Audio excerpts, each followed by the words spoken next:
네, 네, 기도하고 시작하겠습니다. 주님 감사합니다. 이 시간 주님께서 함께 하셔서 저희들에게 성령의 감동으로 주님의 놀라운 지혜를 알려주시옵소서.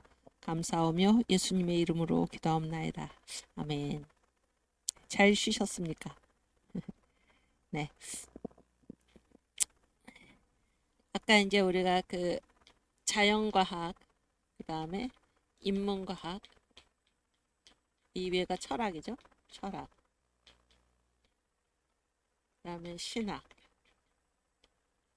성경, 예수. 그랬고 이제 여기까지가 하나님의 지혜다. 그렇죠? 여기까지 하나님의 지혜다. 그런데 이 아래로 인간의 지혜다 그랬는데 아까 제가 진선미 얘기를 했죠. 그래서 키엘케고르는 여기 자연과의 관계에서는 미, 아름다움을 추구하고 그 다음에 사람과의 관계에서는 어, 옳은 것, 선을 추구하고 그 다음에 이제 신학, 철학 얘기는 이제 안 했고 신학 여기서는 진을 추구한다. 그래서 참된 것. 근데 이제 여기에서 여기까지 인간의 지혜죠. 인간의 지혜. 예. 뭐 철학도 아마도 이제 여기에다가 이렇게 이제 여기 진 쪽에다가 이제 묶을 수 있을까요? 철학도. 그런데 그러니까 중세 시대에는 뭐라고 얘기했습니까?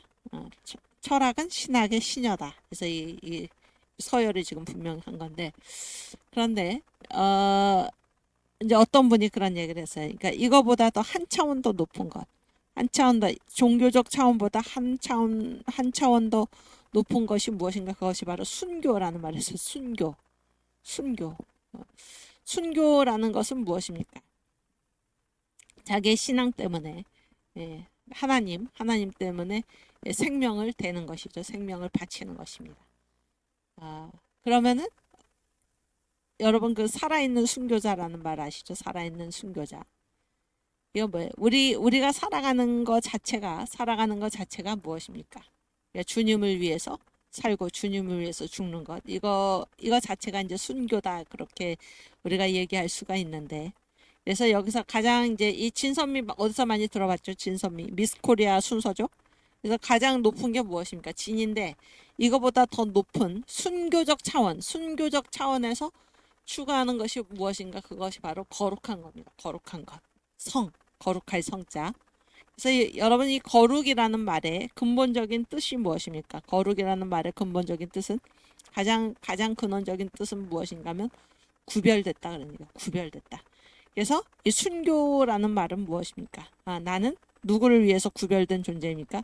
나는 하나님, 내가 믿는 하나님을 위해서 나는 살아도 주를 위해 살고 죽어도 주를 위해 죽는 구별된 존재, 거룩한 것. 이것을 추구하는 게 바로 우리 예수 믿는 사람들이다. 그러니까 이 차원이 완전히 다른 것입니다. 차원이 완전히 다르다. 이 얘기가 지금 쉬는 시간 동안에 제가 생각이 나서 여러분에게 말씀을 드렸고, 오케이. 이번 시간부터는 이제 역사 얘기를 하겠습니다. 드디어 역사 얘기를 하겠습니다. 오케이.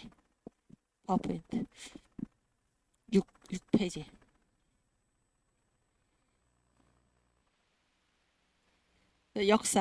역사를 우리가 영어로 뭐라고 그러나요? 네, 제가 그것도 안 써놨네. 역사를 뭐라고 그러냐면 히스토리라고 그래요. 히스토리. 예, 다 아시죠? 역사 영어. 여기 파워포인트 띄워주세요. 그런데 이거는 이 히스토리가 뭔가 그의 이야기예요. 그의 이야기. 히즈, 히즈 스토리. 그래서 이 대문자죠. 누굽니까? 예수님입니다. 예수님. 역사는 다 예수 얘기예요. 예수 얘기. 또 히스토리. 예수죠. 예수. 역사는 다 예수님 얘기입니다. 역사는 우리 얘긴데요. 우리가 역사에서 살아가지 않습니까? 아닙니다. 역사는 바로 예수님 이야기예요. 예수님. 역사라는 단어 자체가 그렇습니다. 우리가 역사는 우리 얘기, 인간 얘기가 아닙니까? 그렇게 왜 얘기를 합니까? 그렇게 왜 얘기를 하나요? 뭐를 모르기 때문입니까? 역사의 중심, 역사를 이끌어 가시는 분, 역사의 주인이 되시는 분이 누구심을 알지 못하기 때문에 우리가 그런 얘기를 하나요? 그분이 바로 예수시라는 것을 알지 못하기 때문에 우리가 그런 어리석은 말을 하게 되는 것입니다. 그러나 역사는 예수 얘기입니다. 예수. 역사의 주인이신 예수께서 이끌어 가시는 것입니다. 누구를 통해서 우리들을 그분의 도구로 사용하심으로써 그분의 섭리를 이끌어 가시는 것입니다. 그래서 역사를 우리가 공부할 때 역사는 바로 예수님 이야기다라는 사실을 반드시 기억해야 할 것입니다. 역사의 주인은 누구신가? 바로 예수이십니다. 예수. 왕의 왕이요 주의 주이신 예수님. 그렇죠?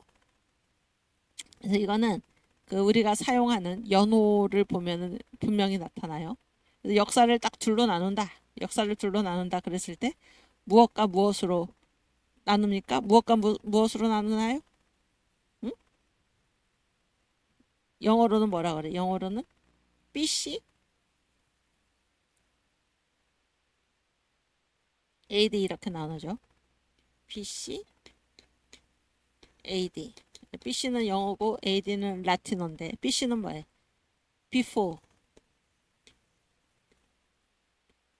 Christ.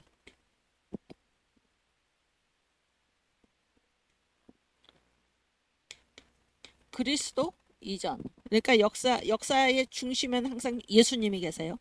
예수님이 계셔가지고 예수님 이전이냐 구약 시대죠. 예수님 이후냐 신약 시대죠. 이게 역사를 구분하는 방식입니다. 이거는 뭐 예수 믿는 나라나 예수 믿는 사람들만 이렇게 얘기를 합니까? 아니죠. 이 세상의 모든 인류가 미개한 나라, 야만의 나라 빼놓고는 문명 개화한 나라들은 공산주의 국가들에서조차도 뭐라 그래? BC와 AD, BC와 AD. 저 북한은 뭐라 그럽니까? 저 아주 미개한 나라죠. 뭐라고 얘기합니까? 이 언어를 뭐라고 사용합니까? 주체 몇 년이라고 그러죠? 주체 몇 년. 지금 무슨 왕조 국가도 아니고. BC와 AD. AD는 뭐예요? AD는 라틴어죠. 아노 도미니. 주님의 해. 도미니가 주라는 말이죠. 주님의 해라는 말인데 영어로 쓰면은 뭐예요? after Lord입니다. 주님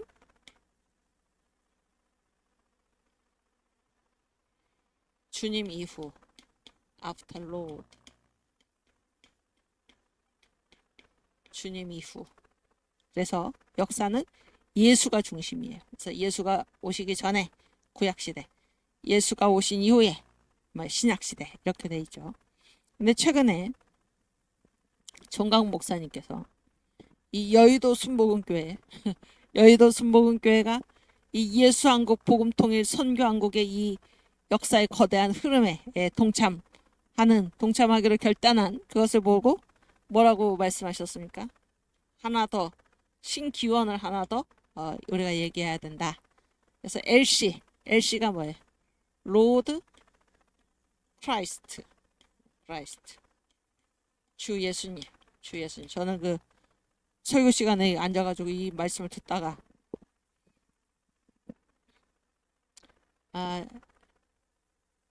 굉장히 조금 놀랐습니다. 어떤 측면에서 놀랐나?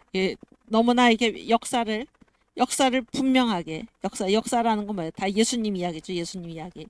그런데 기존에 사용하던 용어는 그리스도 이전이냐 그리스도 이후냐. 그런데 이 로드 크라이스트 바로 주 예수를 얘기하는 거죠. 주 예수가 무엇입니까? 역사의 주인이신 예수님을 더욱더 분명히 하는, 그리고 지금 이 시대가 우리가 뭐를 지금 고대하고 살아가나요? 지금 이 시대가 어떤 시대입니까? 지금 그 아까 복음의 7대 연합 있잖아요. 복음의 7대 연합. 가장 먼저 탄생의 연합, 그 다음에 고난의 연합, 그 다음에 죽음의 연합, 그 다음에 부활의 연합, 그 다음에 승천의 연합, 그 다음에 재림의 연합, 그 다음에 왕국의 연합인데 이 중에서 어디까지 지금 이루어졌습니까? 어디까지 이루어졌나요? 승천의 연합까지 이루어졌고 지금 어디를 향해서 우리가 가고 있습니까? 예수의 재림을 지금 고대하고 있는 것입니다. 그래서 지금 예수의 재림을 고대하는 이때에, 그러니까 역사를 단순히 그리스도 이전이냐 그리스도 이후냐 이렇게 구분하는 것에서 LC를 한 번 더 얘기를 함으로써 역사의 주인이신 예수님을 분명히 함과 동시에 예수께서 곧 오신다라는 그 사실을 강조하는 말이 바로 주 예수입니다. 주 예수. LC, 로드 크라이스트. 저는 이제 역사학자로서 그런 감동을 느끼면서 제가 그 자리에 앉아 있었습니다. 그래서 역사의 진행 방향, 역사의 목표, 예수가 오시고 예수께서 오셔서 천년 왕국을 이루실 것이다. 우리의 주님 그리스도께서 이 땅에 임하실 것이다라는 이 사실을 분명히 드러나는 그런 연호라고 생각합니다. 단순히 예수 이전, 예수 이후가 아니라 예수 이후에 앞으로의 역사가 향해 가는 그곳 그 실체를 분명히 드러내는 그런 연호라고 생각해서 굉장히 그 감동을 느끼면서 제가 이 말씀을 들었습니다. 그래서 우리가 역사를 공부하면서 역사의 주인은 바로 예수시다. 만주의 주시오 만왕의 왕이신 분이 바로 예수시다 하는 것을 분명히 우리가 알고 살아야 되는데 그것을 아주 강조하는 그런 새로운 연호다라는 생각을 합니다. 아주 그래서 제가 굉장히 감동을 느꼈고 그 다음에 여기 다시 파워포인트 보여주세요. 그래서 이제 역사의 기원은 그렇고 그러니까 LC는 뭐예요? 지금 AD 이후에 우리 주님이 이제 오시는 거죠. 역사의 끝이 주님이 오시면 역사가 끝나잖아요. 거기에 그곳으로 가는 것을 분명히 하는 그런 연호가 바로 LC이다 이렇게 생각이 듭니다. 여의도 순복음교회의 이러한 그 예수한국 복음통일 선교한국 이 역사의 거대한 흐름에 여의도 순복음교회가 나서서 참여하게 된 것이 왜 그렇게 큰 사건인가? 여의도 순복음교회 뭐예요? 이게 조용규 목사님이 개척하시고 세우신 세계적인 교회죠. 세계적인 교회고, 그러니까 외국에서 오는 저도 이제 그런 경험이 있어요. 저도 제가 이제 최근에 저희 그 연구원의 원장이 됐습니다.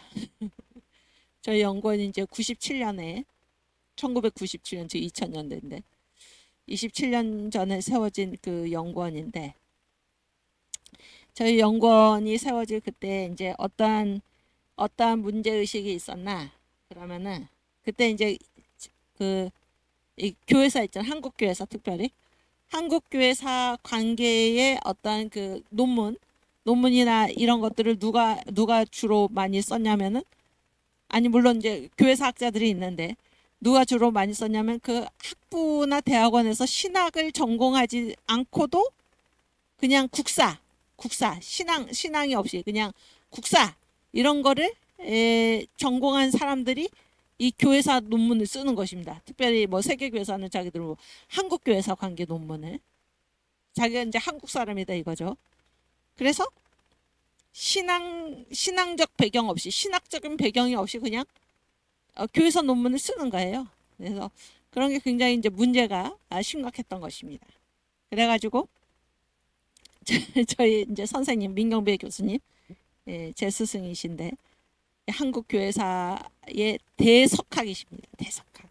한국 교회사라는 학문을 이분이 정초하시고 이 분야의 대가입니다. 그래서 제가 왜 이렇게 말씀을 드릴 수 있냐면은 지금 한국의 무슨 종합대학 신학과나 아니면 신학대학이나 무슨 신학교에서 가르치는 교회사 교수들 중에 저희 선생님의 제자가 아닌 사람이 없어요. 직접 배웠거나 아니면은 책을 통해서라도. 왜냐하면 그 한국 교회사를 이 학문을 세우시고 이 분야의 대가가 바로 저희 선생님이에요.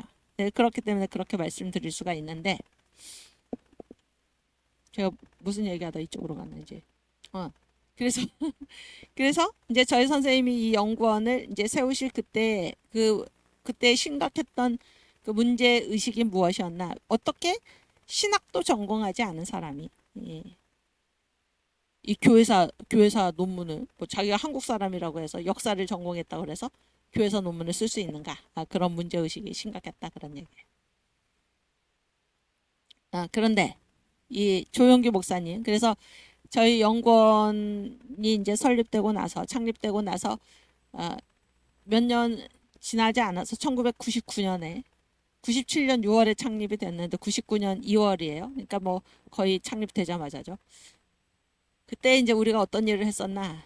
이게 이제 동북아시아에서 교회사를 공부하는 사람들을 한데 모여가지고 우리가 이제 교회사를 같이 공부하는 사람들끼리 친교도 하고 뭐 후대들 교회사를 공부하는 학생들을 교육도 시키고 또 이제 뭐 학술적인 교류도 하고 그렇게 해보자라고 해서 이제 저희 연구원이 주도가 돼가지고 그때 이제 일본에서 그리고 그때는 대만 자유중국이죠. 대만에서 이제 학자들 그리고 교회사를 전공하는 그 대학원생들을 이제 초대를 해가지고 우리가 같이 세미나는 무슨 반드시 공부만 하는 게 아니고 이제 노는 게 중요한 목적입니다. 그래서 같이 친교하고 뭐 관광도 같이 다니고 뭐 게임도 하고 뭐 자기 뭐 소개도 하고 뭐 또 논문도 조금 같이 발표도 하고 뭐 이런 모임이었는데 제가 지금 조영규 목사님 얘기하다 이쪽으로 왔잖아요. 그분들이 우리한테 요청했던 게 뭔가 어디 가고 싶으냐 그랬을 때 가장 가고 싶어 하는 곳이 어디냐면 바로 여의도 순복음교회였습니다. 여의도 순복음교회. 조영규 목사님이 그토록 유명한 분이다 그런 얘기. 일본에서 온 분들도 그렇고 그리고 그 대만에서 온 분들도 그렇고 그래서 조용규 목사님이 목회하시는 여의도 순복음교회 꼭 가보고 싶다 그래가지고 우리가 갔었습니다. 갔었고 그 이후로도 이제 저희가 이 국제대회를 한 10번 정도 했어요. 1999년부터 2009년까지 10번 정도 해가지고 뭐 일본 그다음에 홍콩 그다음에 이제 중국 본토에서도 오고 미국에서도 오고 홍콩 또 네덜란드에서도 오고 영국에서도 오고 싱가포르에서도 오고 이런 이제 다양한 국적의 이제 학자들이 같이 모여서 이제 그 국제 세미나를 열었는데 뭐 한국에서도 모이고 홍콩에서도 모이고 일본에서도 모이고 중국에서도 모이고 그랬습니다. 그런데 이제 한국에서 모였을 경우에는 꼭 어디를 가자 그러나 여의도 순복음교회 그 정도로 여의도 순복음교회가 대단하다 그러니까 조용규 목사님이 대단한 분이다 그런 건데 그래서 이제 말씀하시잖아요. 100년 안에는 그런 목사님이 또 나올까 이렇게 이제 전 목사님도 말씀을 하시는데 이 여의도 순복음교회 그러니까 한국 교회의 본류죠 본류 그러니까 이 주류가 있고 이 뭐야 방류 변두리 주된 흐름이 있고 변두리가 있는데 여기 주된 흐름에 여의도 순복음교회가 있는 것입니다. 이 한국교회 신앙의 전통에 그렇죠. 그런데 이번에 이영훈 목사님 여의도 순복음교회 당회장 아닙니까? 조영규 목사님의 뒤를 이어서 목회하시는 분 아닙니까? 여의도 순복음교회가 세계에서 가장 큰 교회다. 또 이 성령운동 한국 교회 성령운동을 불러일으켰던 이 교회가 이 예수 한국 복음 통일 선교 한국 이 거대한 역사의 흐름에 동참하겠다라고 나섰을 때 그것은 뭐예요? 한국교회 전체가 여기에 합류하는 제대로 된 길로 들어서는 그러한 놀라운 사건이다 그런 얘기. 놀라운 사건이다. 그리고 지금 복음의 촛대가 지금 한국에 머물러 있는데 그동안 침묵하던 한국교회가 이제 이 여의도 순복음교회가 여기에 동참함으로 인해서 이제 한국교회 전체가 이곳에 함께하고 그래서 이 복음의 촛대가 지금 한국교회에 머물러 있기 때문에 우리가 이러한 움직임을 가지고 이 세계를 변화시키는 세계 죽어가는 세계 기독교회를 완전히 다시 되돌려 놓는 그러한 시작점이 될 것이다 라는 의미에서 LC 이렇게 이제 전 목사님이 감동에 겨워서 그런 선언을 하셨는데 참으로 맞는 말씀이다라고 생각합니다. 주님의 해 로드 크라이스트 주 예수 그래서 예수께서 반드시 이 땅에 다시 오시고 천년왕국을 이루실 그것을 분명히 하는 그래서 단순히 그리스도 이전이냐 그리스도 이후냐가 아니라 거기에 한 번 더 주 예수 이렇게 붙임으로써 이 연호를 그렇게 설정한 것이 너무나 아주 뛰어난 설교 시간에 선포하셨으니까 이게 성령의 감동을 하신 게 아니겠습니까? 그런 일이다라고 이제 생각을 합니다. 예, 오케이. 네, 여기 또 다시 파워포인트. 그래서 역사의 주인은 예수님이다. 이거를 아시고 LC 로드 크라이스트 이 언어를 우리가 앞으로도 강조해서 사용하면 좋겠고, 그 다음에 지금 보면은 이제 하나님의 구원 역사 경영 그랬어요.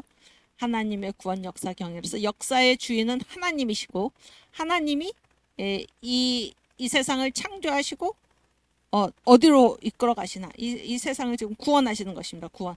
이 하나님의 역사 경영이 지금 구원 역사죠. 우리를 구원하시기 위하심이 아닙니까? 그래서 이 창조, 이 세상을 하나님이 창조하시지 않았으면 이 세상이 있을 수가 없죠. 창조하시고, 섭리라는 게 뭐예요? 하나님의 설계도가 있다는 거. 설계도. 하나님이 이 세상을 창조하실 때 사람이 집을 짓더라도 다 뭐예요? 설계도가 있는데, 하나님께서 설계도 없이 그냥 마음대로 그때 생각나는 대로 나중에 보니까 필요해서 또 짓고 이렇게 하신 것이 아니라 그러니까 처음부터 설계도가 있었다는 거예요. 이걸 섭리라고 그래요. 하나님이 창조하시고, 섭리, 하나님의 설계도에 따라서 이끌어 가시고, 통치, 하나님이 다스리시는 것입니다. 하나님이. 그래서 심판은 우리가 죽어서 최후의 심판 때에서만 심판이 이루어지는 것이 아니라 하나님이 역사의 주권, 주인이 되신다라는 것은 뭐예요? 역사에서 때에 따라서 하나님께서 심판을 내리신다라는 거예요. 그렇죠? 하나님은 모든 것을 다 쌓아뒀다가 나중에 가서 우리가 죽은 다음에 그때에 가서만 심판하신다가 아닙니다. 이거는 여러분이 인생을 살아보시면은 당장 알 수가 있는 것이죠. 당장 알 수가 있는 것입니다. 하나님은 우리를 사랑하시기 때문에 내가 잘못된 길에 들어섰을 때 어떻게 하십니까? 징계하십니다. 징계해서 나를 바로 세우시는 것입니다. 그렇지 않습니까? 그래서 이 역사의 모든 창조와 섭리와 통치가 어디로부터 나오나 하나님의 보좌로부터 흘러나온다 하는 사실을 우리가 알아야 할 것입니다. 성경이 바로 그렇게 말씀하고 있죠.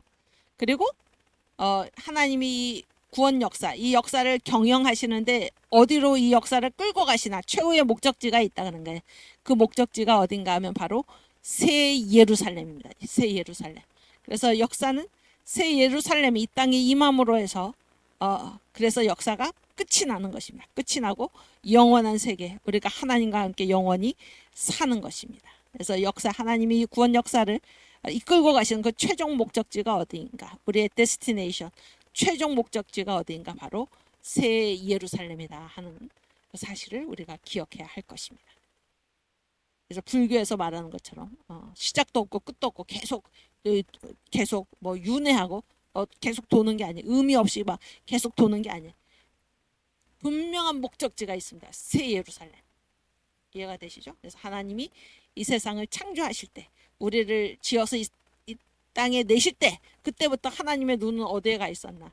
우리가 가야 할 새 예루살렘, 거기로 우리를 부르시기 위해서 우리를 이 땅에 내보내신 것입니다. 아멘. 그리고 세 번째는 하나님이 이제 우리 인생을, 우리가 이렇게 살다가 보면은 뭐예요? 주님의 손길이 항상 느껴지죠. 이 주님의 손길은 뭐예요? 주님의 손길이 어떤 위로의 손길이 있을 수도 있고, 나를 향한 하나님의 징계의 손길이 있을 수도 있고, 하나님은 우리를 그냥 그대로 내버려 두시지 않고 우리 인생에 관여하시는 것입니다. 일일이. 그렇죠? 그래서 우리를 양육시키실 거예요. 양육. 우리를 키우시는 거예요. 어떻게, 왜 우리를 어디에 합당하도록 키우십니까? 새 예루살렘의 주인공으로 우리가 서도록 하나님이 우리의 인생을 다듬어 가시는 것입니다.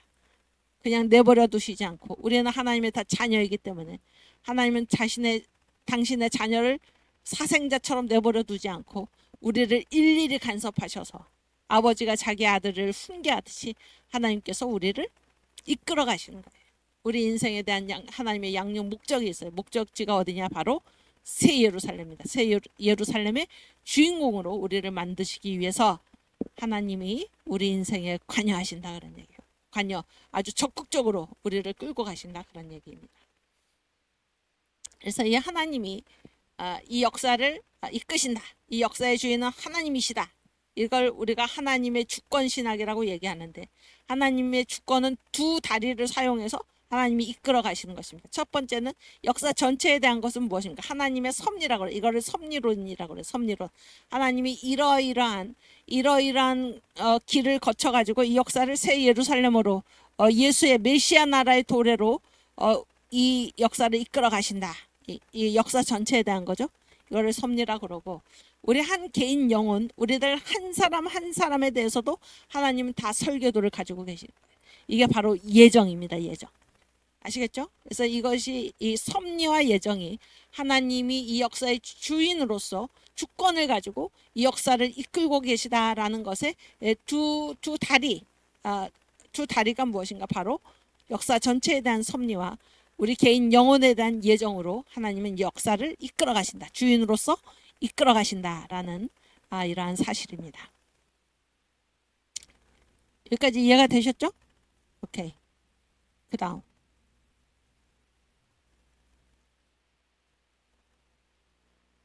그래서 여기 보면 하나님의 구원 역사 경영, 이거 정강 목사님께서 이게 뭐라고 어제 예배에서도 이거를 보여주셨는데, 이게 성경의 요약입니다.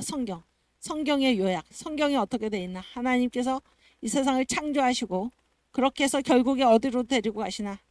어디로 이끌어 가십니까? 새 예루살렘으로. 새 예루살렘으로. 그래서 하나님의 구원 역사의 섭리에 따라서 이 역사가 진행되고 있다라는 사실을 우리가 알아야 할 것입니다.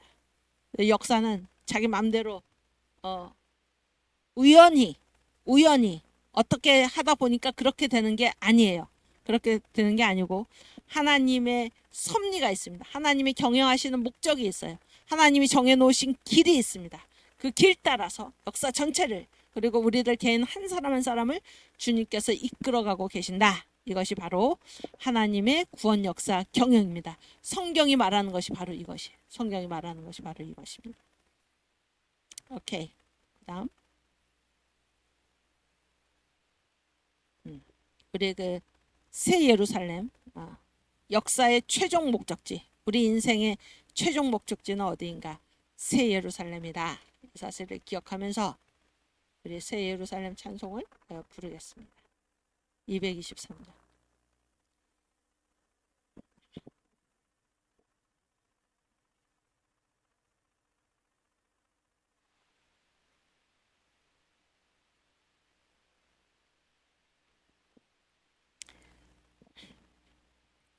세상 모든 수고 끝나 우리 장막 벗고서 모든 근심 걱정 사라진 뒤에 주를 뵙고 성도 함께 면류관을 쓰리라. 새 예루살렘에서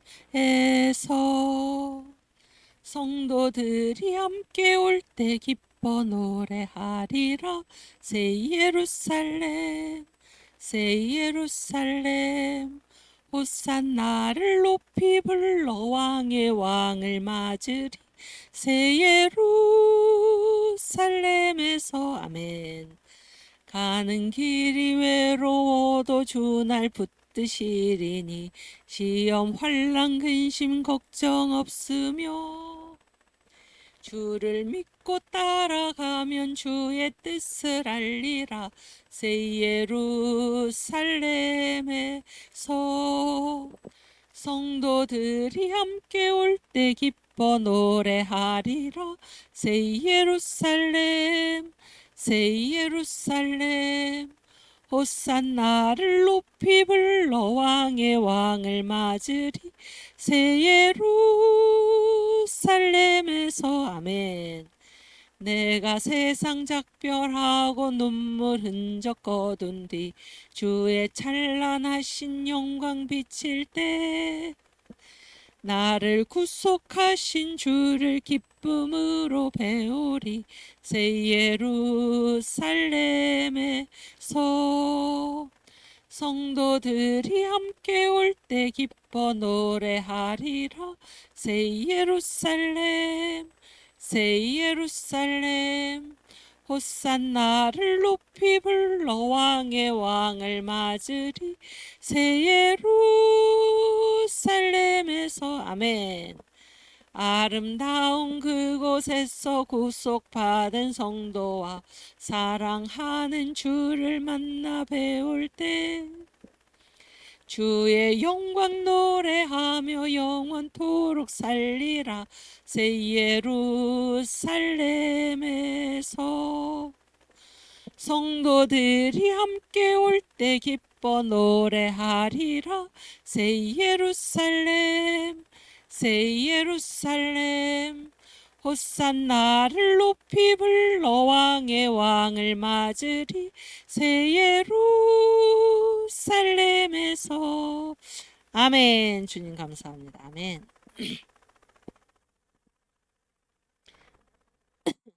오케이. 그 다음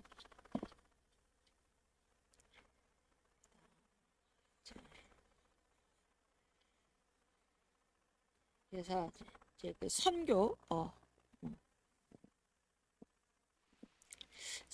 무엇인가? 선교가 뭐예요?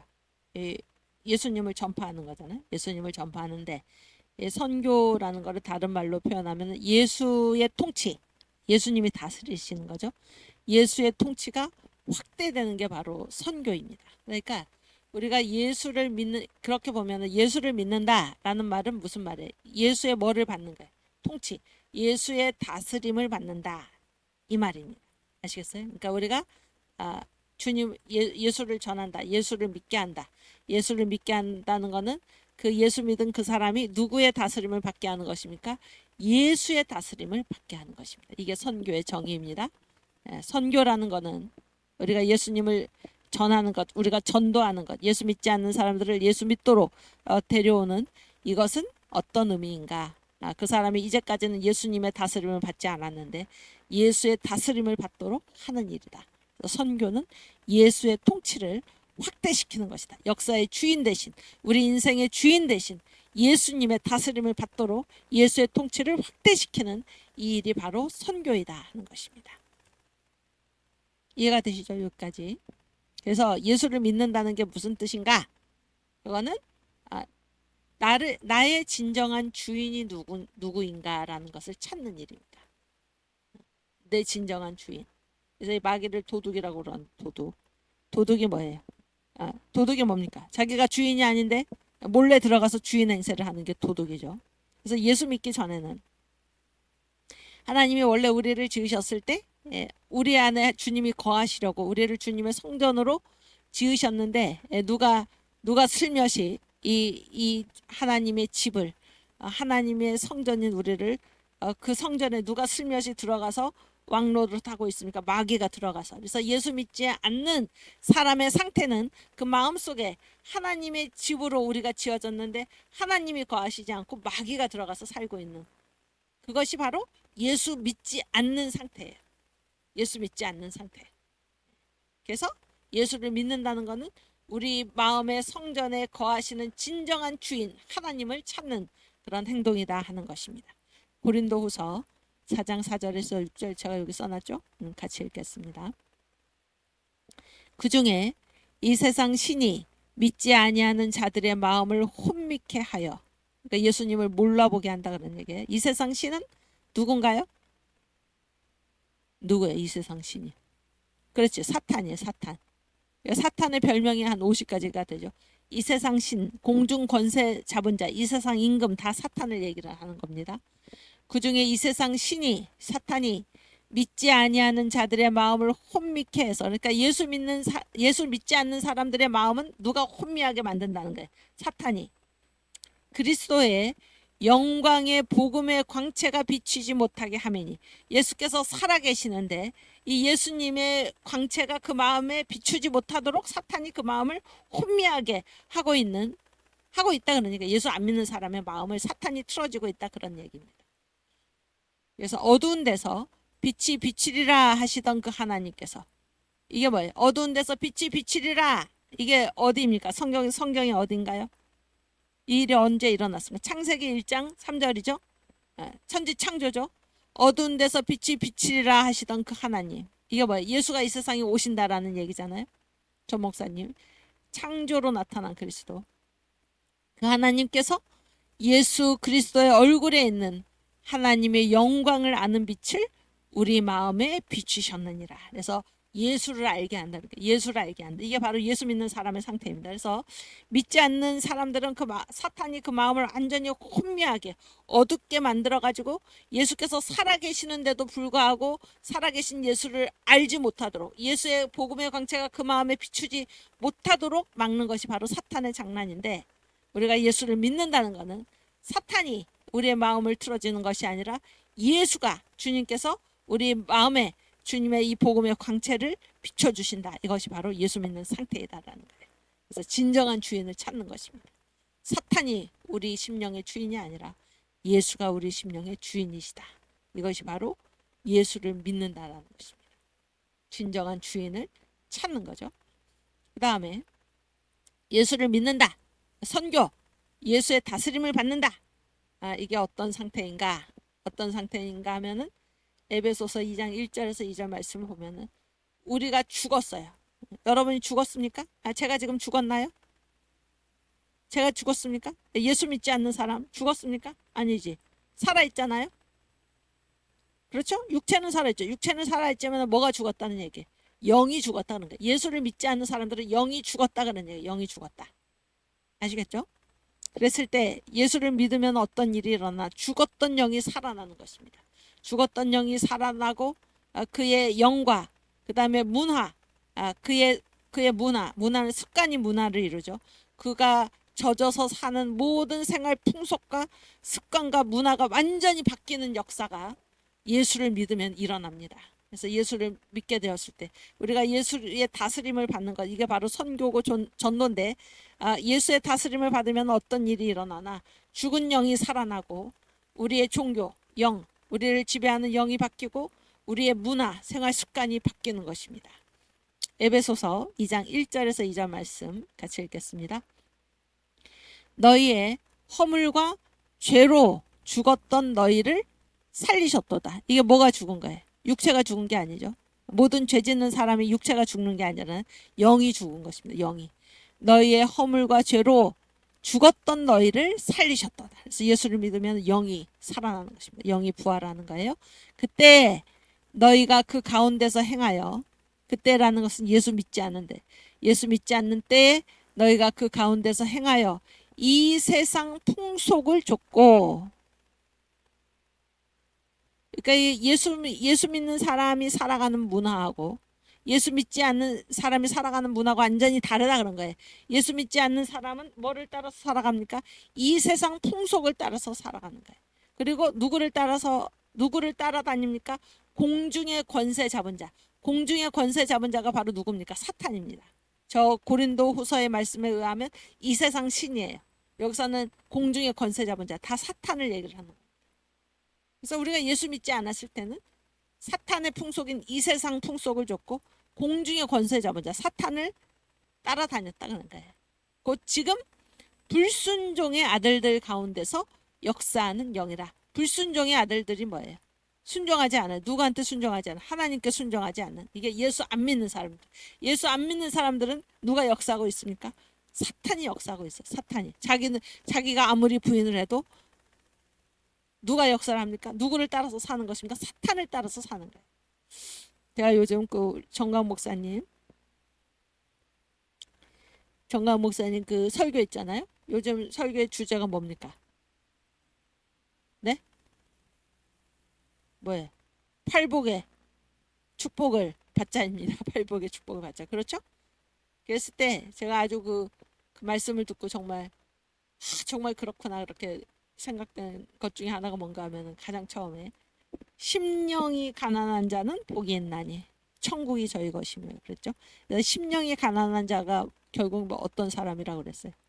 마음이 겸손한 자인데, 마음이 겸손한 자인데 심령이 가난한 자가, 예수님이 부끄러움이 많으셔갖고 자기를 말씀하시기, 그래서 이거를 3쿠션으로 돌려서 말씀하시는데 결국에 무엇인가? 예수 믿는 자는, 예수를 믿으면은 천국이 저희 것이다, 구원받는다, 이 말씀이라고 얘기하셨잖아요. 그런데 심령이 겸손한 자, 심령이 가난한 자는 심령이 겸손한 자이고, 겸손한 자의 반대는 교만한 자인데, 교만한 자는 그러면 심령이 가난한 자가 예수 믿는 자이면은 심령이 부유한 자, 교만한 자는 예수를 믿지 않는 자잖아요. 그럼 예수를 왜 안 믿나 그런 얘기예요. 예수를 왜 안 믿나? 그 부분에 제가 굉장한 그 감동을 받았는데 예수를 왜 안 믿습니까? 자기가 누구보다 더 뛰어나다고 생각하기 때문에 예수를 안 믿습니까? 자기가 예수보다 더 뛰어나다고 생각하기 때문에 예수를 안 믿는다 그러면 정말 놀라운 말씀 아닙니까? 정말 맞는 말씀 아닙니까? 왜 예수를 믿지 않습니까? 내가 예수보다 더 낫다고 생각을 하기 때문에 아주 본질을 딱 찌르는 그런 말씀인데 여기 보세요.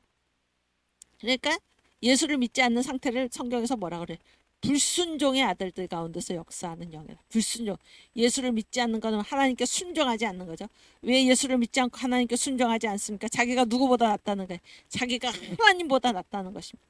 자기가 예수보다 뛰어나다는 거예요. 그래서 예수께 순종하지 않고 예수를 믿지 않는 것입니다.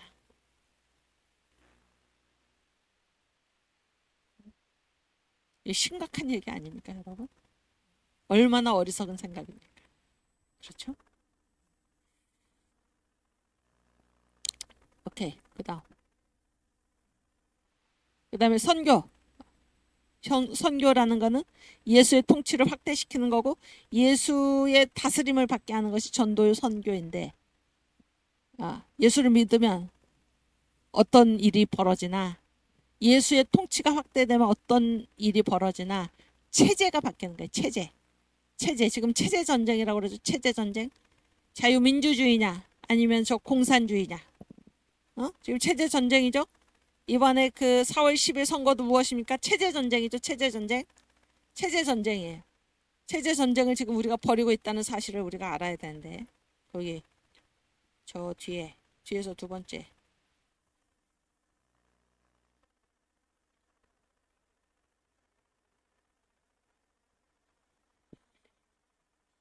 이제 세 번째 그렇지. 지금 우리가 이제 제가 이따가 해야 되는데 지금 생각났기 때문에 우리가 지금 그 주제가 뭐예요? 예수한국 복음통일이잖아요. 예수한국 복음통일. 선교한국. 그래서 예수한국 복음통일. 복음으로 이 땅을 통일해야 된다. 왜 통일해야 되나? 뭐를 하기 위해서? 선교한국으로 가기 위해서. 그런 얘기잖아요. 그런데 이 예수한국 복음통일 선교한국으로 가기 위해서는 일단 뭐가 있어야 되는가? 뭐가? 이 체제가 있어야 돼. 체제. 그래서 이 체제를 사수하는 것. 대한민국을 지켜내는 것. 이것이 우리가 선교한국으로 가기 위해서 반드시 먼저 통과해야 할 관문인 것입니다. 그렇죠? 이 체제를 지켜내는 그러한 그 총선이 바로 이번 4월 10일 총선이고 여기서 우리가 한 석이라도 저 반국가 세력한테 지게 되면은 이 나라 끝장난다 그런 거예요. 왜냐하면 지금 좌파 3대 대통령이 다 뭐에다 서명하고 있어요. 북한하고 연방제 통일하자. 이런 데 다 지금 사인하고 오지 않았습니까? 이건 체제가 완전히 넘어가는 거예요. 체제가 완전히 넘어가면은 체제가 북한 체제와 같이 되면은 우리가 무슨 선교한국이 어디 있습니까?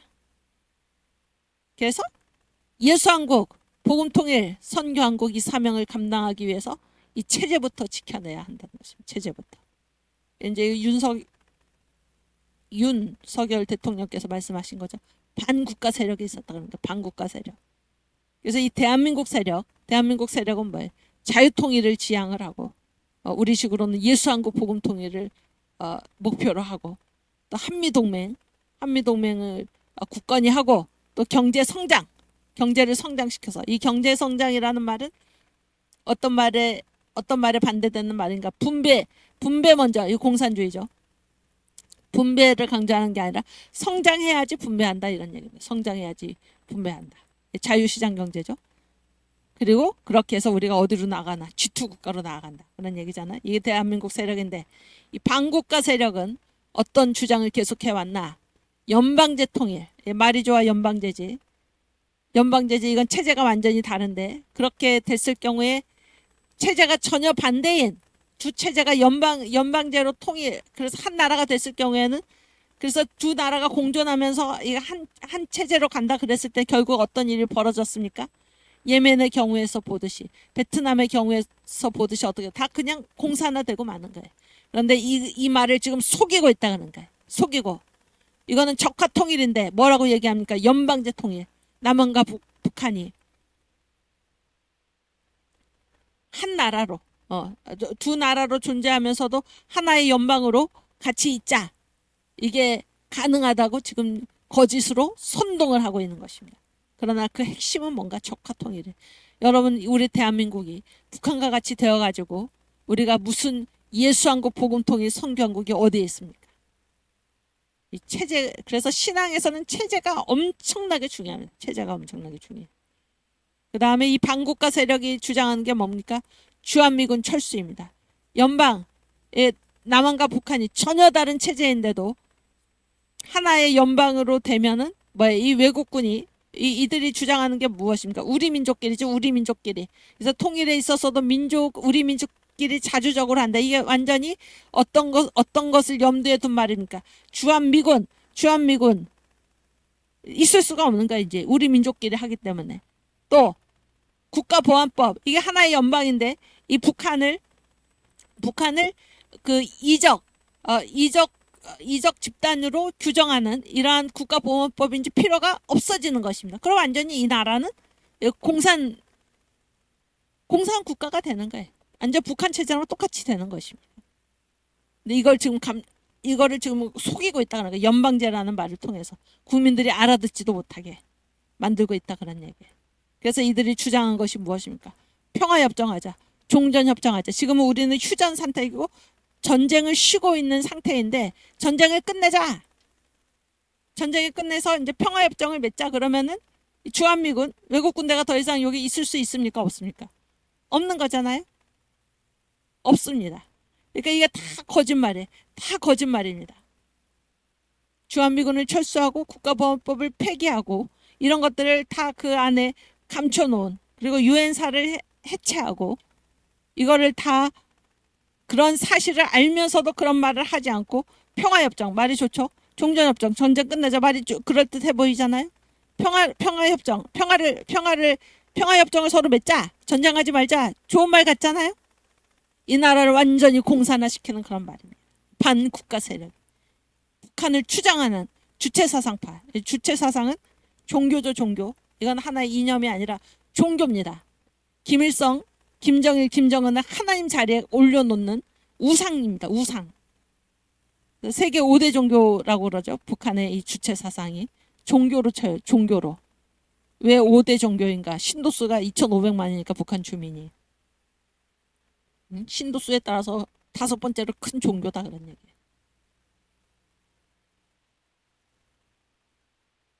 체제, 여러분 체제의 문제가 얼마나 중요한지를 생각을 하셔야 됩니다.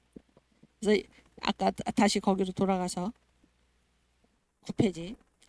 예수를 믿는 것을 성경 뭐라고 얘기하고 있나? 체제가 달라지는 문제로 얘기하고 있어요. 체제가 달라지는 문제. 법이 달라. 우리를 이렇게 우리의 모든 것을 주장하는 법이 바뀌는, 체제가 바뀌는 그런 문제로 표현하고 있는 것입니다. 네, 로마서 8장 1절에서 2절.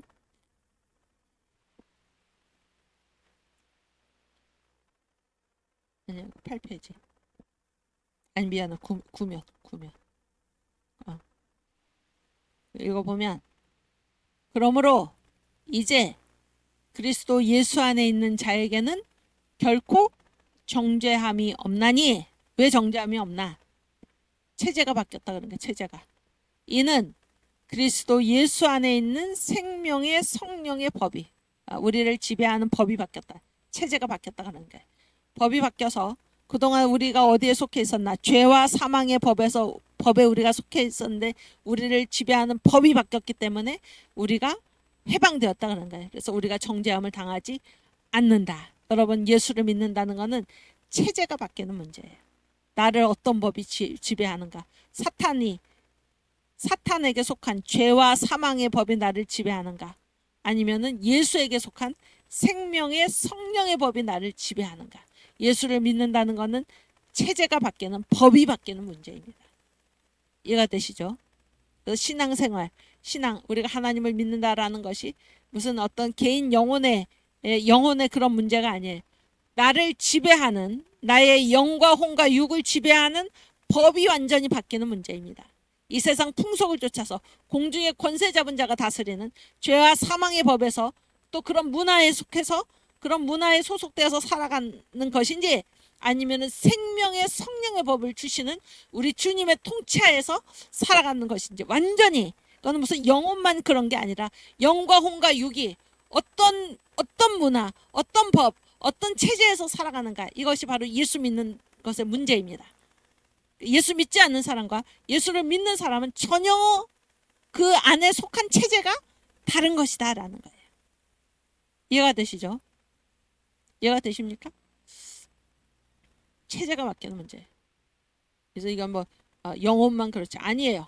우리가 살아가는 이 삶도 마찬가지입니다. 여러분, 공산주의와 이 자유민주주의 중에서 어느 것이 성경적입니까? 어느 것이 성경적인가요? 인간이 스스로의 힘으로 유토피아를 건설할 수 있다는 공산주의가 성경적입니까? 아니면 인간은 다 죄인이고 불완전하기 때문에, 그래서 우리가 민주주의, 자유민주주의, 인민민주주의, 전체주의가 아니라 자유민주주의, 우리가 다 서로 불완전한 그러한 존재들이기 때문에 서로를 존중해주는 그러한 것이 더 성경적입니까? 아니면은 인간의 힘으로 단 하나의 가치, 공산당의 가치, 수령의 가치, 이것이 유일한 진리다라고 해서 그렇게 해가지고 그러한 방식을 통해서 우리가 지상 낙원을 이룰 수 있다라고 주장하는 공산주의가 여러분 성경적입니까? 아니면 인간은 다 부족한 죄인이기 때문에 내 주장만 하지 않고 내가 부족하듯이 남도 부족하다라는 것을 서로 인정하는 이 자유민주주의 체제가 더 성경적입니까? 예수를 믿는다는 것은 그런데 다 바깥으로 드러나게 돼 있는 것입니다. 예수를 믿는다고 하면서 종북주사파, 북한을 추종하면서 저 우상 집단을 찬양하는 그런 자가 예수 믿는 자입니까? 그런 자가 그 안에 성령이 계십니까? 신앙 따로 생활 따로가 아니에요. 신앙 따로 생활 따로가 아닙니다. 과연 그 안에 성령이 계시는 분이 이 체제를 완전히 북한으로 넘기려는 이러한 일을 가만히 두고 볼 수가 있습니까, 여러분? 예수를 믿는다는 것은 체제의 문제예요. 체제. 그래서 그가 그 안에서 거하는 체제가 완전히 달라지는 것입니다. 생명의 성령의 법에 거하게 되는 것입니다. 그렇죠? 이 세상 풍속, 공중의 권세자를 따르는 그런 데서 도저히 같이 있을 수가 없는 것입니다. 그것이 그의 생활로도 나타나야 하는 것입니다. 견딜 수가, 이 양자는 같이 갈 수가 없습니다. 생명의 성령의 법과 죄와 사망의 법은 같이 갈 수가 없는 것입니다. 예수 믿는 것은 체제의 문제다 라는 것을 꼭 기억하시길 바랍니다. 오케이. 그래서 사탄을 우리 주님께서 뭐라고 규정을 하셨나? 요한복음 8장 44절에 사탄은 살인자다, 거짓의 아비다, 이렇게 말씀을 하셨죠. 지금 누가 거짓말을 밥 먹듯이 합니까? 누가 거짓말을 밥 먹듯이 하나요? 거짓말을 하고도 거짓말이 드러났을 때도 누가 뻔뻔하게 나옵니까?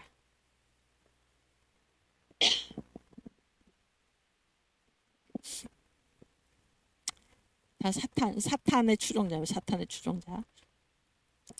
요한복음 8장 44절. 너희는 너희 아비 마귀에게서 났으니 너희 아비의 욕심을 너희도 행하고자 하느니라. 저는 처음부터 살인한 자요, 진리가 그 속에 없으므로 진리에 서지 못하고 거짓을 말할 때마다 제 것으로 말하나니 이는 저가 거짓말쟁이요 거짓의 아비가 되었음이니라. 네, 예수님 말씀하신 거죠. 사탄.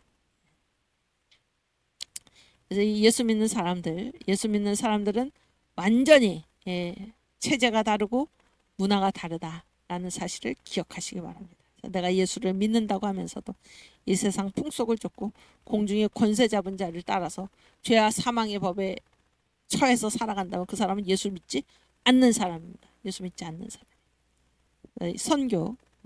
선교는 왜? 예수 통치의 확대, 예수의 다스림을 받는 사람들이 많아지고 그런 국가가 많아지는 그것이 바로 선교입니다. 오케이. 그다음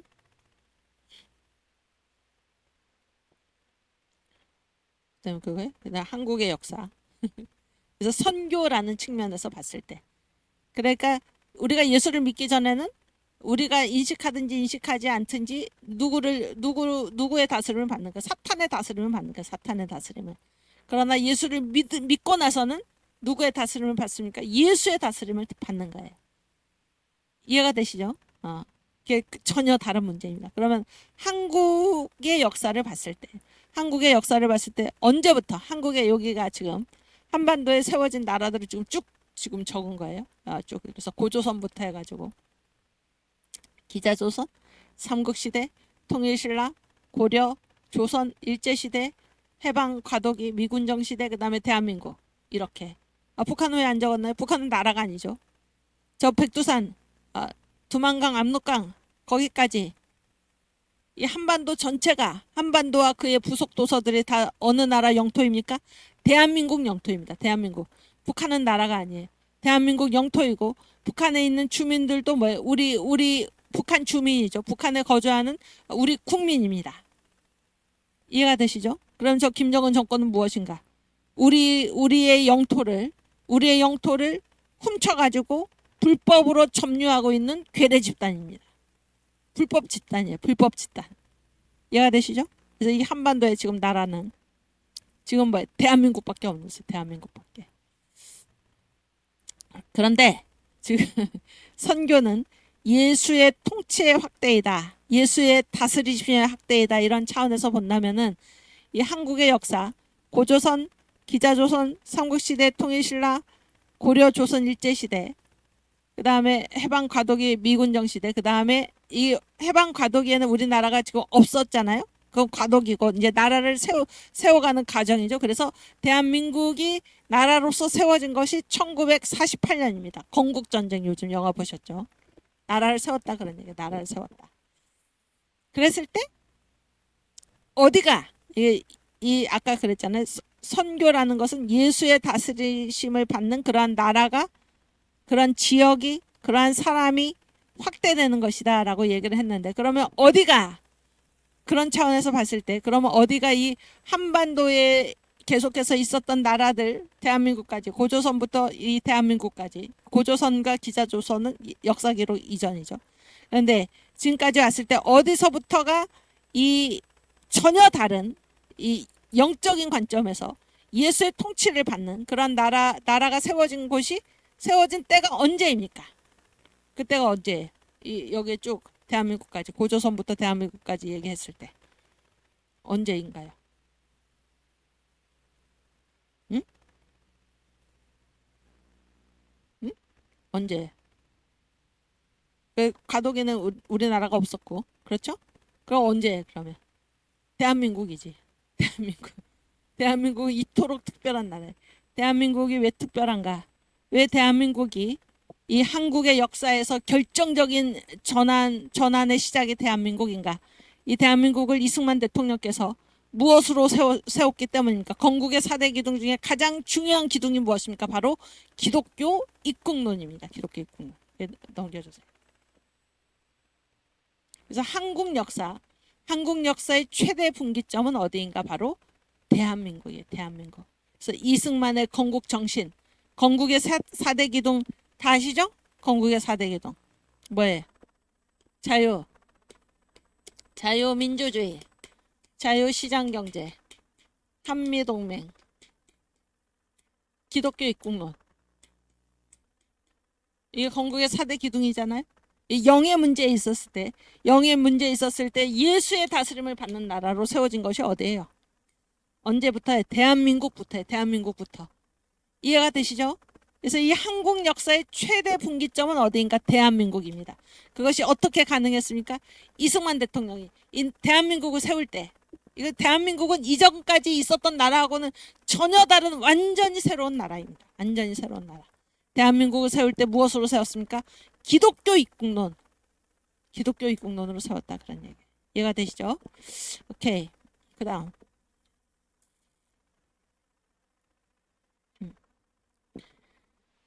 그래서 기독교 선교와 대한민국 건국. 그러니까 이승만 대통령은 어떻게 기독교 입국론으로 대한민국을 세울 수 있었을까? 누군가 이승만 대통령한테 뭐를 전해줬습니까? 복음을 전해준 거예요. 누가 복음을 전해줬습니까? 선교사들이. 미국 선교사들이 복음을 전해준 것이죠.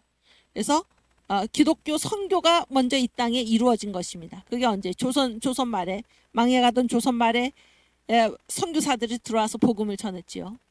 그렇죠? 그래서 선교는 뭐예요? 항상 선교에는 뭐가 있어요? 열매가 있죠, 열매. 그러면 기독교 선교, 기독교의 한국 선교, 그러니까 선교사들이 이 기독교인들이 한국에 복음을 전했을 때 그 최대의 열매, 최대의 성과가 무엇인가? 이거는 뭐예요? 어떤 여러 명의 개인이 예수 믿은 게 아니고 대한민국 자체가 무엇으로 세워졌습니까? 기독교 입국론으로 세워졌어요. 복음으로 세워졌다 그러니까 복음으로. 그러니까 아주 수많은 국민들이 예수 믿었다가 아니라 나라 자체가 기독교 입국론으로 복음으로 그 나라가 세워졌다. 이거는 뭐예요? 이거는 한국 기독교 선교의 최대의 열매입니다. 최대의 열매. 이보다 더 큰 열매가 있을 수가 있을까요? 네? 한국 기독교 선교의 최대 열매가 무엇인가? 바로 대한민국 건국입니다. 대한민국의 뿌리, 이 나라가 어떻게 건국되었나? 그 뿌리에 뭐가 있었습니까? 기독교 선교가 있었고, 그 중심에 누가 있습니까? 바로 우리의 건국 대통령, 국부, 우리의 아버지, 대한민국을 낳은 아버지 이승만이 있는 것입니다. 여러분, 이 나라가 보통 나라가 아니에요. 이 대한민국은 보통 나라가 아닙니다. 여느 다른 나라랑 똑같은 나라가 아니에요. 이 사실을 여러분께서 아시기를 바랍니다. 이해가 되셨죠? 지금 이 과목이 한국교회사인데, 대한민국, 그리고 한국교회, 우리의 이 역사적인 위치, 이 위치는 무슨 우리가 잘난 척하기 위한 위치가 아니라 우리의 사명, 우리에게 주어진 사명, 그것이 얼마나 위대한 것인가 라는 것을 여러분 아시기를 바랍니다.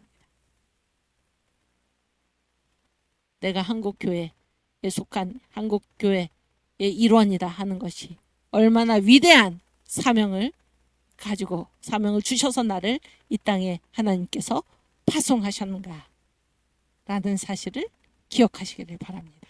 그렇죠? 그래서 기독교가 한국에 전해졌을 때 이 기독교 선교의 최대의 열매는 바로 대한민국이라는 나라가 기독교 입국론으로 건국된 것입니다. 대단한 거예요. 대단한 거. 그래서 열매가 대한민국 건국이요, 뿌리는 바로 기독교 선교이다. 그 매체, 그 중심에 누가 있었나? 이승만 건국 대통령이 있었다. 아멘. 네. 오케이, 그다음. 그래서 이거는 조금 이따 하고. 그래서 이제 우리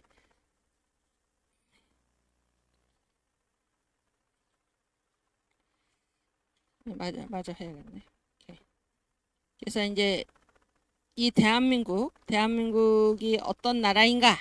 우리가 한국교회에서 지금 공부하고 있는데, 이 한국과 한국교회, 대한민국과 우리의 대한민국 교회의 이 역사적인 하나님의 전체 구원 역사 경영에서의 우리의 위치가 어떠한가라는 것을 지금부터 살펴보겠습니다. 네, 올려주세요. 그래서 이제 만유 회복인데, 제가 이제 몇 번 말씀을 드렸지만 굉장히 중요하기 때문에 여러분 또 들으시고 기억하시길 바랍니다. 역사에서 굉장히 중요한 거예요. 그래서 이제 정강 목사님의 그 설교 주제가 여러 있잖아요. 그 중에서 특별히 역사를 다룬 것이 만유 회복, 하나님의 구원 역사 경영입니다. 만유 회복. 그 다음에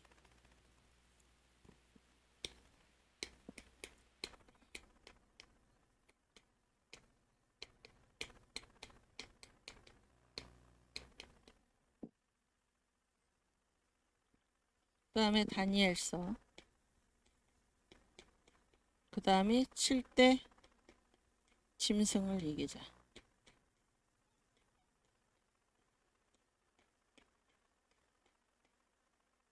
이게 다 그 전 목사님의 이 역사의 진행에 관한 설교입니다. 역사의 진행에 관한 설교. 그러니까 이 제목들 자체가 다 전 목사님이 이제 만드신 거죠.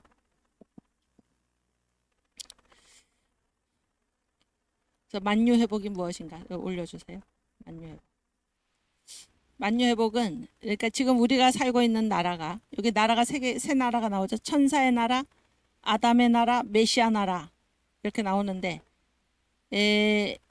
우리가 살고 있는 나라가 이 세 나라 중에 어디일까요?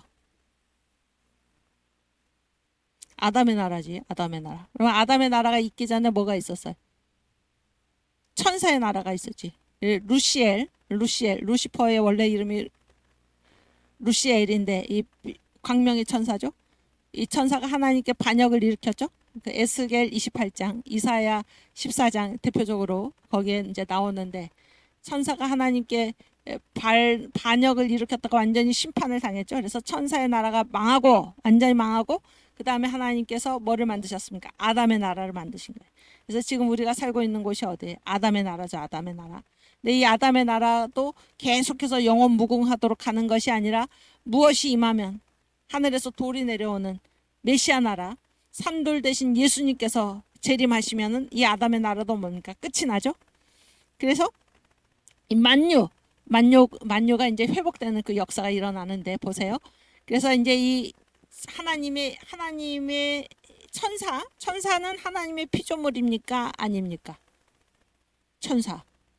천사도 하나님의 피조물이에요. 그렇죠? 그러니까 하나님의 피조물 중에서 가장 처음에 출발한 것이 천사의 나라입니다. 그래서 천사의 나라, 천사가 타락을 하고 완전히 심판을 당하고 하나님이 그 다음 만드신 것이 뭐예요? 아담의 나라죠. 아담의 나라. 그래서 천사의 나라, 그 다음에 아담의 나라. 그런데 아담의 나라도 끝까지 가는 게 아니라 뭐예요? 나중에 최종적으로 뭐가 임해? 메시아 나라가 임하는 거예요. 이게 이제 하나님의 이 역사의 진행입니다. 역사의 진행. 이해가 되시죠? 크게 이 셋으로 나눌 수 있다 그런 얘기예요. 근데 지금 우리는 아담의 나라에 살고 있고 장차 뭐가 임할 것일까? 메시아 나라가 임하면 아담의 나라는 끝이 난다. 이해가 되시죠? 이런 걸 이제 알고 사람이 그냥 살면 안 돼요. 하나님이 역사를 어떻게 이끌어가고 계시고 내가 지금 어느 시점에 살아가고 있는가를 여러분이 아셔야 된다 그런 얘기예요. 오케이? 이게 이제 만유 회복입니다. 그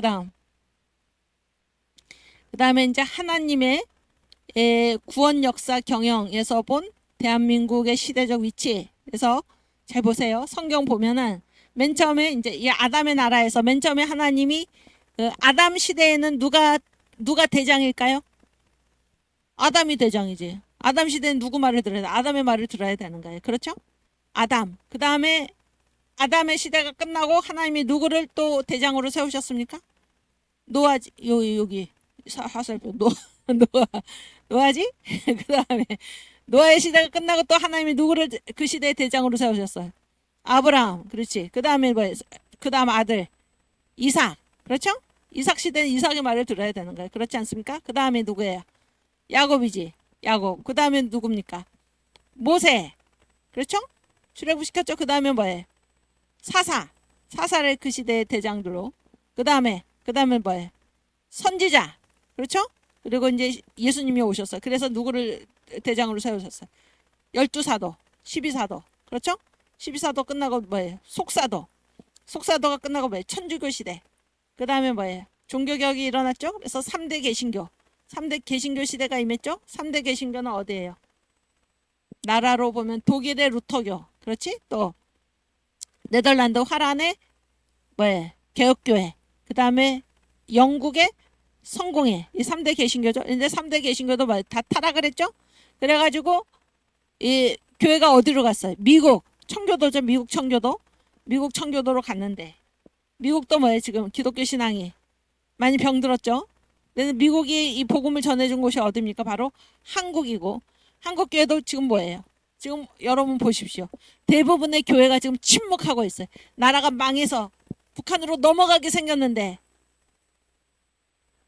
나라가 망하면 교회가 어디 있고 신앙의 자유가 어디 있습니까, 여러분? 그런데도 목사들이 지금 침묵을 하고 있는 목사들이. 교회가 침묵하고 있는 것입니다. 나라가 망하든 말든 그리고 침묵하고 있는 거예요. 근데 지금 이 한국에 이 시대적인 징조와 시대적인 사명을 알고 일어선 사람들이 누구입니까? 바로 한국의 청교도들 여러분들입니다. 정광 목사님이 세우셔서 훈련하신 청교도 영성 훈련원, 그리고 우리 청교도 신학원, 바로 여러분들이 한국의 청교도들. 그랬을 때 지금 복음의 촛대가, 이거는 무슨 전 목사님을 말씀하기 위해서 제가 얘기하는 게 아니라 제가 교회사 교수잖아. 지금 복음의 촛대가 어디 있냐면 지금 한국에 있어요. 한국에. 제가 조금 이따가 얘기할 건데 지금 환태평양 시대에, 그래서 환태평양, 태평양이 어디 사이에 있는 바다냐면은 미국과 한국 사이에 있는 바다에. 그래서 지금의 복음의 두 중심 국가가 어디냐면 미국과 한국입니다. 미국이 한국에 복음을 전해줬고 선교 제1위 국가가 미국이고 2위 국가가 한국이죠. 한국 청교도. 그래서 지금 우리가 이 복음의 촛대가 지금 한국에 머물러 있는데 지금 우리는 지금 어떤 시대를 기다리고 있습니까? 예루살렘으로 다시 복음이 예루살렘까지 진군해서 예수님이 오시기를 지금 우리가 기다리고 있는 것 아닙니까? 그래서 하나님의 구원 역사 경영에서 본 대한민국의 시대적 위치는 무엇인가? 마지막 때에 이방인의 대대적인 회개, 우리 주님이 오시기 전에 이방인의 대대적인 회개가 일어날 텐데 그때를 위해서 선택한 사람들이 바로 한국인이고 한국교회다라는 사실을 여러분 기억하시길 바랍니다. 이게 역사의 흐름이에요. 역사의 흐름. 우리 대한민국의 시대적 위치가 무엇인가? 우리 주님 오실 길을 예비하는 그런 나라로서 우리가 선택받았다라는 사실을 여러분 기억하시기를 바랍니다. 아시겠죠? 그 다음, 현재 역사의 시점과 대한민국, 지금 현재 역사가 어느 시대인가, 우리 대한민국이 어느 시대에 있는가를 아셔야 된다, 그런 얘기예요. 아까 얘기했죠? 지금은 역사를 둘로 나누면 주전과 주후잖아요. 지금은 주전입니까? 주후입니까? 주후죠. 예수님 오신 다음이죠. 그 다음에 지금은 구약 시대입니까? 신약 시대입니까? 신약 시대지. 그 다음에 지금 복음의 7대 연합, 예수께서 이 땅에 오셔서 이루실 7가지 구속 사역 중에서 지금 어디까지 이루어졌습니까? 지금 예수님 어디 계세요? 승천, 하늘 보좌 우편에 계시죠? 지금 승천의 연합 시대입니다. 승천을 하셔서 뭐를 보내주셨습니까? 성령을 보내주셨어. 그래서 지금 무슨 시대입니까? 오순절 성령 강림의 시대입니다. 이해가 되시죠? 성령 강림. 그래서 예수께서 성령으로 세상 끝날까지 우리와 함께 계시는 그 시대입니다. 그리고 이 시대를 뭐라 그래? 오순절이 누구의 생일입니까? 교회의 생일입니다. 그래서 이 시대를 우리가 교회의 시대다 이렇게 부르는 거예요. 교회의 시대. 그리고 이 시대는 유대인의 때와 이방인의 때가 있는데 지금은 무슨 때입니까? 이방인의 때입니다. 사도 바울이 말했죠. 보라, 지금은 은혜의 때요, 구원받을 때요, 은혜의 날이로다 이렇게 말씀을 했죠. 이방인의 때입니다. 이방인의 때. 그래서 이방인의 충만한 수가 들어오기까지 하나님께서 유대인들의 마음을 일부러 완악하게 하셨다 이렇게 사도 바울이 얘기하잖아요. 이방인의 때. 우리 한국은 유대인입니까? 이방인입니까? 이방인이지 우리가. 그렇죠? 그리고 지금은 무슨 시대? 교회 역사에서 봤을 때 현대교회사의 시대고, 이때는 환태평양 시대, 환태평양 시대. 미국과 한국이 중심이 되는 그 시대입니다. 이 환태평양 시대라는 말은 저도 어렸을 적에 학교 다닐 때, 국민학교, 중학교 다닐 때 지금은 환태평양 시대다 그런 말 엄청나게 많이 듣고 살았습니다. 그러니까 이것은 반드시 교회 역사의 전개에서뿐만이 아니라 이 세상의 모든 역사는 다 교회가 중심이에요. 복음이 중심입니다. 복음이. 그러니까 이게 다 서로 일치하는 것입니다. 교회사에서는 지금 환태평양 시대인데 일반 역사에서는 무슨 환대서양 시대가 아니에요. 이게 복음의 역사와 복음의 촛대가 옮겨다니는 그 순서와 이 역사의 전개가 같이 갑니다. 같이 가요. 그래서 지금은 환태평양 시대다. 그리고 지금은 지금 승천의 연합이죠. 승천의 연합 다음에 뭐예요? 재림의 연합이죠. 그래서 지금은 재림 아직 안 이루어졌죠. 재림을 대망 기다리고 있는 그러한 시대다 그런 얘기예요. 우리 대한민국이 현재 처해 있는 역사의 시점이 바로 주후 신약시대, 승천의 연합시대, 오순절 시대, 교회의 시대, 이방인의 때, 환태평양 시대, 재림을 대망하고 있는 때다 라는 것을 아시기를 바랍니다. 오케이, 그 다음, 그래서 오순절 시대에서 본 대한민국의 위치. 그래서 이제 교회 역사도 그렇고 예수님 오신 이후에 역사의 전개를 쭉 보면 이렇게 네 시기로 구분할 수 있어요. 네 시기로. 초대, 중세, 종교개혁, 현대. 아시겠죠? 그래서 이 초대교회, 교회 역사가 곧 이 세상의 역사, 그 시기가 완전히 같아요. 왜냐하면 복음의 촛대가 있는 곳이 그 역사의 중심, 세계 역사의 중심이기 때문이에요. 그래서 초대교회 시대는 복음의 중심이 어디에 있었나?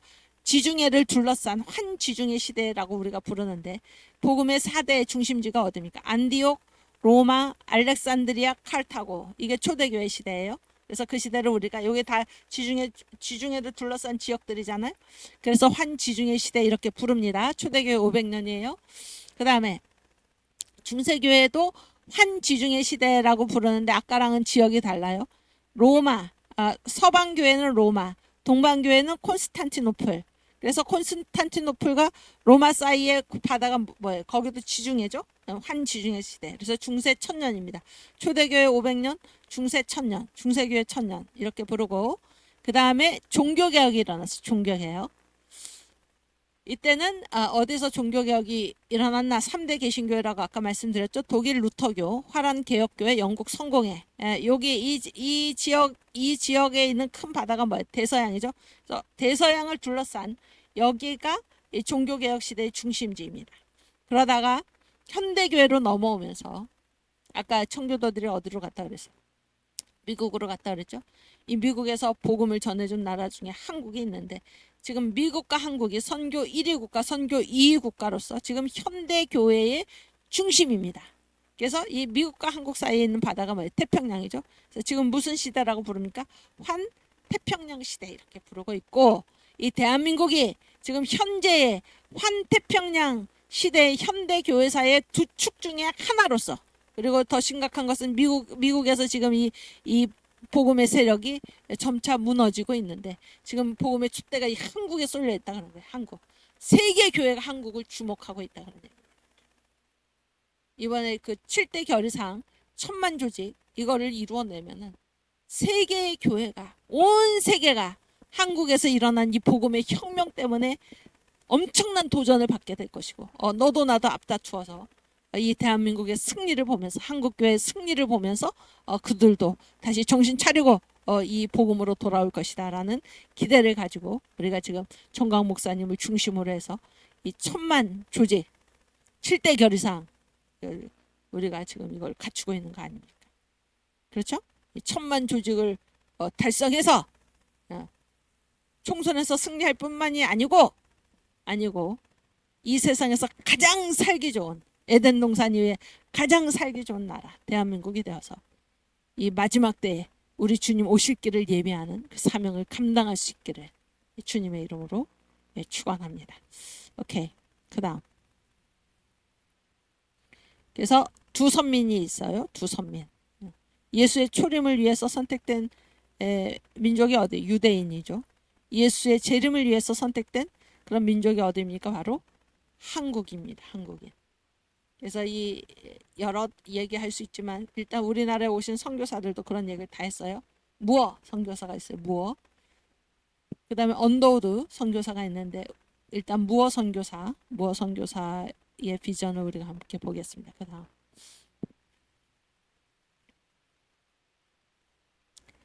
그래서 무어 선교사 J는 존이에요. 존, 요한. 그 다음에 제트는 제카라야 스가랴. 이분은 대단한 이름을 가졌는데 요한 스가랴 무어 선교사입니다. 이분이 이제 그 승동교회 아시죠? 승동교회 거기를 이제 세우신 선교사인데, 이분이 이런 말을 해서 한국교회의 미래는 동양에서 어떤 역할을 할 것입니까? 상업이 아닙니다. 학문이 아닙니다. 이것들보다 한없이 더 위대한 것입니다. 한국은 아세아의 한밤중과 같은 어두움에 기독교의 참 빛을 비추어주는 하나님의 사신자가 될 것입니다. 사신자는 뭐예요? 사자, 엠베서더. 사자. 하나님의 사자. 하나님께서 보내신 그런 사람이 한국이 될 것이다. 그런 얘기예요. 놀라운 말이죠. 놀라운 말이에요. 그 다음, 또 같은 무어 선교사예요. 한국에 남겨진 일이 무엇입니까? 하나님께서 왜 한국을 그 앞에 왜 한국을 몇천 년 동안 그대로 두어 오셨겠습니까? 그것은 말할 수 없이 거대한 일을 하게 하기 위해서입니다. 동방의 이스라엘의 자녀들로서 여러분 선교사들은 우리를 뭐라고 불렀습니까? 동방의 이스라엘 선민이란 뜻이죠. 선민. 예수의 초림을 위해서는 유대인이 예수의 재림을 위해서는 한국인이 동방의 이스라엘의 자녀들로서 기독교의 등불을 비치게 하기 위해서입니다. 그래서 한국이 이제 기독교의 등불을 비칠 때 보세요. 그때 비로소 세계의 모든 문제는 해결되고 만국을 구원할 수 있습니다. 이게 우리 한국 무어 선교사가 본 무어 선교사뿐만이 아니에요. 한국에 온 선교사들이 본 한국은 이런 위대한 나라다. 이거를 벌써 본 거예요. 선교사들은. 응? 보세요. 한국은 동방의 이스라엘의 자녀들로서 기독교의 등불을 비출 텐데 그때 비로소 세계가 안고 있는 모든 문제가 해결되고 만국을 구원할 수 있다. 놀라운 말이죠. 응? 여러분이 누구인지를 아시길 바랍니다. 오케이, 그 다음 언더우드 선교사의 기도문 1908년에 언더우드가 그런 말을 했어요. 앞으로 중국은 상업으로 일본은 군사로 그러나 한국은 기독교로 일어날 것이다. 이 언더우드의 예언인데 그것이 지금 성취가 됐습니다. 중국은 어떤 나라? 상업의 나라죠. 일본은 뭐예요? 군사의 나라죠. 그러나 한국은 무슨 나라입니까? 복음의 나라입니다. 지금 그렇게 되지 않았습니까? 100년도 훨씬 전에 예언한 그것이 그대로 지금 이루어진 것입니다. 이 언더우드 선교사의 기도문입니다. 제가 읽을게요. 여러분도 댁에서 같이 읽으시기 바랍니다. 나는 새로운 나라, 즉 정치적, 지적, 영적으로 무질서와 무지와 미신의 속박으로부터 해방된 나라, 기독교 한국이 내 눈앞에 똑똑히 보이는 것만 같다. 그리고 머지않아 모든 마을마다 기독교 정신을 가진 기독교인 교사들이 기독교적 가르침을 줄 수 있는 학교가 세워지고 주요 도시에는 기독교 대학과 기독교 중고등학교가 세워지며 전국에 있는 모든 도시에는 자립할 수 있는 기독교 병원들이 세워질 것을 기대한다. 1908년의 기도문이에요. 그 다음 또한 나는 영향력 있는 여성 전도사들과 성서 낭독자들과 여성 집사들이 곳곳에 아니 전국에 걸쳐 많이 세워져서 고통받는 사람들을 돌보고 죽음 앞에 신음하는 사람들에게 희망과 용기를 북돋아 줄 수 있기를 바라며 그리스도의 사랑을 실질적으로 몸소 실천할 수 있는 자선 단체들도 많이 세워지기를 소망한다. 아멘. 그다음 또한 나는 예수 믿는 가정, 예수 믿는 마을, 예수 믿는 지도자, 예수 믿는 정부가 세워져서 이들이 모든 영역을 주도하고 영향을 미치는 사회가 건설되는 나라를 꿈꾸고 있으며 유능하고 좋은 교육을 받고 거룩하게 성별된 현지인 목사가 심무하는 교회를 소망하며 하나 되고 종파를 초월한 거룩한 그리스도의 교회, 즉 장로교나 감리교나 감독제의 구분이 없고 유대인이나 헬라인이나 야만인의 구분도 없으며 묶인 자나 자유한 자의 구분이나 할례자나 무할례자의 구분도 없이 오직 그리스도가 모든 것 위에 모든 것 되시는 교회를 소망한다. 아멘. 그다음 나는 이 나라가 강하고 온유한 발을 내밀어 한편으로는 중국을 안고 다른 한편으로는 일본을 보듬어서 일본에 대해서는 지나친 편견과 보수적인 태도를 지양하고 중국에 대해서는 변함없는 신뢰를 유지함으로써 세 나라 사이에 셋의 무궁하신 어린 양의 영광을 찬양하며 만왕의 왕이요 만주의 주 대신 예수 그리스도를 대망하는 아름답고 멋진 기독교 국가로서의 연합이 이루어지는 날이 오기를 소망한다. 아멘. 그렇죠? 제가 아까 얘기했듯이 앞으로 중국은 상업으로 일본은 군사로 그러나 한국은 기독교로 일어날 것이다. 이 땅에 오시자마자 그런 걸 본 거예요. 이 비전은. 우리나라에 오신 선교사들은 다 어떤 분들이니까 성령 세례를 받은 분들, 성령 세례. 미국의 서부가 아니라 동부에 아주 훌륭한 배경이 훌륭해 아무나 온 게 아니에요. 우리나라에 동부에 다 대학 출신에 그 당시에 대학은 몇 사람 졸업하지도 못했어. 대학 출신에 그러한 대단한 분들인데 그분들이 뭐를 받아 성령 세례를 받은 그런 분들이 한국에 오신 것입니다. 여러분 성령 세례를 받으면 세 가지가 변화된다고 그러죠. 말이 바뀌고 긍정적인 언어로 비전의 언어로 말이 바뀌고 눈 보는 거 비전 비전이 바뀌고 그렇죠? 그 다음에 뭐예요? 생각 꿈 생각이 바뀌는 이 세 가지가 변화가 되는데 이 선교사들이 지금 선포한 이것을 보십시오. 왜 하나님이 한국을 지금까지 그대로 두셨겠습니까? 그것은 어마어마한 일을 하시기 위해서인데 한국이 기독교의 등불 동방의 이스라엘로서 기독교의 등불을 높이 들 때 세계의 모든 문제가 해결되고 만국이 구원받을 것입니다. 성령 받은 사람이 볼 수 있는 비전입니다. 한국이 중국을 보듬고 일본을 보듬어서 세 나라 사이에 영원 무궁하신 어린 양의 영광을 세세토록 찬양하는 그런 중심 국가가 될 것이다. 놀라운 말 아닙니까? 성령 세례 받은 우리 선교사들 한국의 사명이 어떻다라는 것을 이미 보신 것입니다. 여러분들은 뭐예요? 여러분들이 누굽니까? 여러분 한국 청교도죠. 지금 복음의 촛대가 지금 한국에 머물러 있고 여러분이 그 중심에 서 계십니다. 우리가 반드시 정강 목사님과 함께 이 천만조직 7대 결의사항 천만조직 달성해가지고 4.10 청소년을 이겨놓고 싸우고 이 나라를 완전히 세계 G2 나라로 예수 한국 복음 통일 이루어서 선교 한국으로 나가는 그런 일을 감당할 수 있기를 우리 주님의 이름으로 축원합니다. 오케이, 그 다음 그건 아까 했고 그 다음 그렇지. 이건 이제 다음 시간에 하고 그 다음 그래서 이거는 광고인데 광고 이게 전 목사님이 후원하시는 그 국가대개조 네트워크 있죠? 자유통일을 위한 국가대개조 네트워크. 그래서 제가 거기에서 그 대한민국과 한국교회 포럼을 맡았습니다. 그러니까 이 전체 국가대개조 네트워크의 대표는 누구냐면 김학성 교수님이시고 거기에 이제 12개 분과가 있고 각각 분과마다 10개 주제들이 있어요. 포럼이 10개씩 있는데 제가 이제 그 중에서 저는 자유수호분과에서 대한민국과 한국교회 포럼을 맡았어요. 제가 포럼을 맡아가지고 여기에서 이제 그 포럼을 진행을 할 텐데 그게 뭔가 하면 이번에 3.1운동가 한국교회입니다.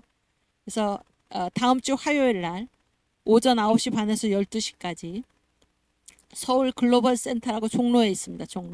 종각 근처에 거기 9층의 국제회의장에서 이 포럼이 열립니다. 그래서 우리 청교도 신학원 학생들은 의무감을 가지고 네, 우리 정광훈 목사님 그리고 우리 이제 목사님과 함께하는 우리들이 함께하고 있는 이 일에 적극적으로 참여해 주시기를 바랍니다. 여러분들은 더구나 지금 그 신학원에서 공부를 하고 계시기 때문에 이런 데 반드시 참석을 하셔서 우리가 이 자유 대한민국을 반드시 지켜내고 이 언더우드 선교사 무어 선교사가 본 이 비전의 나라 바로 세우는 일에 그래서 우리가 선교 한국으로 나아가는 이 일에 반드시 동참해 주시기를 바랍니다. 화요일 날 다음 주 화요일이에요. 내일이 아니고. 그래서 누가 발표를 하시냐면 민경배 박사님 저희 선생님이시죠. 아까 제가 말씀드린 3.1운동가 한국교회 주제 발표를 하시고 토론자가 2명인데 유석준 교수님이 다 아시죠? 전 연세대학교 이승만 연구원 원장 이분이 이제 3.1운동가 이승만 이번에 건국전쟁에 이승만이 그 3.1운동을 일으킨 것도 결국 누군가 이승만 대통령이죠. 그거를 우리가 알게 됐잖아요. 이분이 이제 이승만 연구의 대가입니다. 유석준 박사님. 그리고 두 번째 토론 두 번째는 제가 할 텐데 이승만의 한국교회 비전 이라는 제목으로 이제 토론을 하겠습니다. 그래서 여러분이 많이 참석해 주시기를 바랍니다. 감사합니다. 오늘 그 우리 주기도문 하고 마치겠습니다.